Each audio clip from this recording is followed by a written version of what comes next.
So I've had the Canon 77D for about a month now, and I thought I'd do a mini review based on my first impressions. So most of you guys probably already know if you have watched my videos in the past, but I upgraded to the 77D from a Canon Rebel T5i, or as it's known here, the 700D.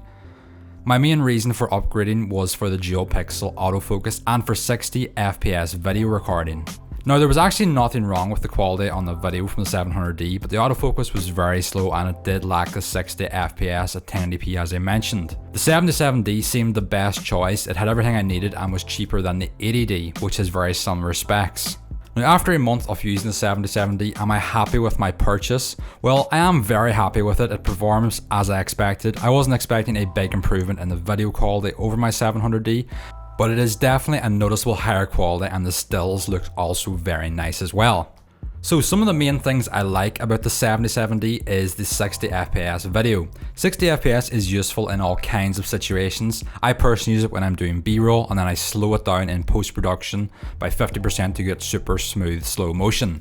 Another thing I like is the time-lapse option. This is something I will occasionally use, but it's always useful to have it built into the camera, so whenever I want to use it, it's just a few clicks in the setup and you're good to go. Next is the ease of use. As with most Canon cameras, they're really easy to navigate, and after spending a couple of days with the camera, even if you're completely new, you'll find yourself not even thinking about what buttons do what, and of course the touchscreen on the Canon 77D also makes this a lot easier as well. And lastly, the last thing I love on the Canon 77D is the amazing autofocus. As I mentioned in the beginning, the dual pixel autofocus was the main reason I bought this camera and it was totally worth it. Canon are very well known for having some of the best autofocus technology available. It is lightning quick and accurate and makes shooting video a breeze. So moving on to things I don't like. Well, there's really only two things I really don't like, and it's the battery life. So the Canon 77D uses a smaller battery than the Canon 80D, and it's definitely a drawback, especially as spare batteries are quite expensive. And the second thing, now this isn't as big a deal as the battery life, but it is the video compression. This is something I kind of overlooked when I was deciding my purchase. The 77D uses IPB compression, whereas the 80D uses all-I compression.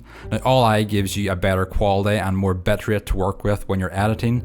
Now the difference may not be huge, but it's still something to mention, and hopefully a future firmware update maybe by Canon can change this for the 77D to allow all-I compression. So guys, that is it for my mini review of the Canon 77D. This is just a very quick review. As I said, it's a mini review. I've only had the camera for a month. I will be doing a full review of the camera probably in maybe 6 months to a year when I've actually got a good bit of information and actually have a lot more to say about it. But for now, I think it's a great camera. It's definitely a big upgrade from the 700D. And if you guys have any questions about the camera or anything else related, do drop a comment below and I'll do my best to answer. So guys, I hope you enjoyed the video. Leave a like if you did. Hit that subscribe button for more videos from myself. And as always, I'll see you in the next one.